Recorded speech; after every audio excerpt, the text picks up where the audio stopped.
کم غړي چې دي او زه رننګ اخلم او هغوی دې دلته راشي چې حل وکړي. جاوید خان لا خو زمونږ ته حیات سرپرست اعلی دی، وطن خان ناشاد صاحب،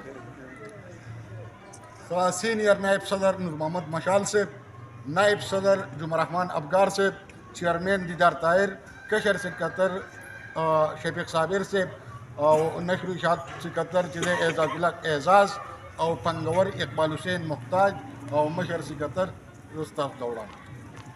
بسم الله الرحمن الرحیم. زه په حیث د پښتانه ادبي ملګري پام ملکن دا سوګند پورته کوم چې زه به د پښتانه ادبي ملګري د سوري لاندې د پښتو ژبې او ادب بیلو څخه خدمت کوم. زه به خپل ټول صلاحیتونه د فام خدمت ته وقف کوم.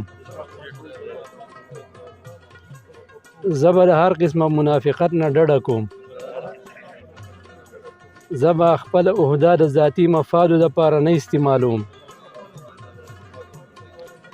زه به د تنظیم مفاداتو له په خپلو ذاتي مفاداتو ترجیح ورکوم. زه به هیڅ یو داسې کار نه کوم چې هغه د ټولنې د آیین خلاف وي.